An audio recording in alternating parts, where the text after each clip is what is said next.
ആഹാ സുഹൃത്തുക്കളെ നമസ്കാരം. നമ്മളിന്ന് അടിപൊളി സാധനം ഓടിക്കാൻ പോകട്ടാ. അതായത് ഫോക്ക് ലിഫ്റ്റ്. നിങ്ങളെല്ലാവരും ചിലപ്പോൾ ഓടിക്കുന്നുണ്ടാവും. ഓടിക്കാൻ വലിയ പണിയൊന്നുമില്ല, സിമ്പിൾ, നമ്മളെല്ലാം ഇൻഡസ്ട്രിയിലൊക്കെ ഉപയോഗിക്കുന്ന ഒരു സാധനമാണിത്. അപ്പോൾ ഇത് ഞാൻ ആദ്യം സാധനം കിട്ടുമ്പോൾ എനിക്ക് ചായ എടുത്ത് ഒന്നെടുത്ത് പുറകോട്ട് വെക്കാൻ പറഞ്ഞു. നമ്മൾ നോക്കോട്ടെ, എനിക്കത് തോന്നുന്നു പറഞ്ഞത് ഓടിക്കാൻ ഇവിടെ നിന്ന് ചോദിച്ചാൽ എനിക്കറിയാമെന്ന് പറയും.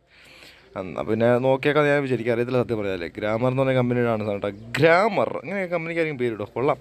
പുതിയൊരു മോഡലുള്ള ഫോക്ക് ലിഫ്റ്റാണ്. 2022 തോന്നുന്നു. ആദ്യം ചാവി വെച്ച് തുടങ്ങാം. ഇതാണ് ഇനി ചാവി.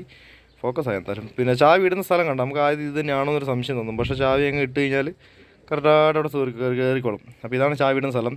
ഇനി സത്യമാണ് ഇത് എങ്ങനെ ഓടിക്കുന്നത് എനിക്കറിയത്തില്ല. അപ്പോൾ ഓരോ നോക്കി പിടിക്കാം. എന്തായാലും ബ്രേക്ക് ചാവിട്ടി അങ്ങ് പിടിച്ചേക്കാം. വണ്ടി ഇറങ്ങാൻ പാടില്ലല്ലോ. മുമ്പിൽ കുറച്ച് വില കൂടിയ സാധനങ്ങളൊക്കെ ഉണ്ട്. മീറ്ററൊക്കെ ഓണായി. ഇനി നമ്മളെവിടെ നിന്ന് തുടങ്ങും? ഇവിടെ 2-3 ഗിയറുണ്ട്. എനിക്കിത് വണ്ടി മൂവ് ചെയ്യാനുള്ള ഗിയറാണെന്ന് തോന്നുന്നില്ല. ഒന്ന് ഇത് സ്റ്റിയറിംഗ് അഡ്ജസ്റ്റ്മെൻറ്റിനായിരിക്കും. ഈ 3 ഗിയറുകളായിരിക്കും വിരലും കൊണ്ട് അനക്കേണ്ടതായിരിക്കും. ഇതിന് മുമ്പിലുള്ള സാധനങ്ങൾ നീക്കേണ്ടതാണ്. ഇതായിരിക്കും ചിലപ്പോൾ റിവേഴ്സ് ആൻഡ് ഫ്രണ്ട്. നമുക്കത് സ്റ്റാർട്ടാക്കിയിട്ട് ഗിയറിട്ട് നോക്കാം. അപ്പോൾ അറിയാലോ, ചെറിയൊരു സ്വിച്ച് അല്ലേ. ഓക്കെ, ഫോർവേഡ് ആൻഡ് റിവേഴ്സ് അതായിരിക്കണം.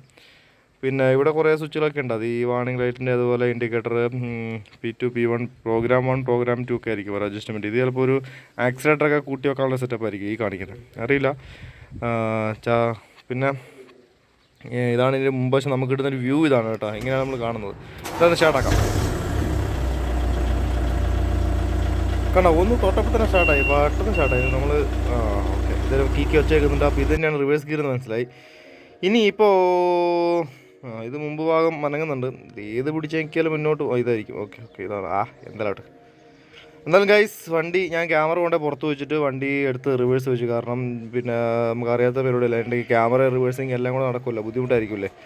അതുകൊണ്ട് ഇങ്ങനെ റിവേഴ്സ് എടുത്ത് വണ്ടി ഓടിക്കാൻ ബുദ്ധിമുട്ടില്ല കേട്ടോ. സാധാരണ നമ്മൾ കാറോ ജീപ്പൊക്കെ ഓടിക്കുന്ന പോലെ ഞങ്ങൾ പോയിക്കോളും, വലിയ സീനൊന്നുമില്ല. അപ്പോൾ അടുത്ത വീഡിയോ ഞാൻ പിന്നെ എന്തായാലും കിട്ടിയാലും വെച്ച് കുറച്ച് സമയം പുറകോട്ട് മുന്നോട്ടൊക്കെ ഓടിച്ചതിൻ്റെ ഇതൊക്കെ സംഭവങ്ങളൊക്കെ ഒന്ന് പഠിച്ചു. ആരെങ്കിലും എവിടെ നമുക്ക് ജോലി കിട്ടി കഴിഞ്ഞാൽ ഇത് അറിയാമെന്ന് വെച്ചാൽ അറിയാമെന്ന് പറയാമല്ലോ. അതിലുള്ളൊരു സെറ്റപ്പ് ഒരു 10 മിനിറ്റ് ഉണ്ടാക്കി എടുത്തു.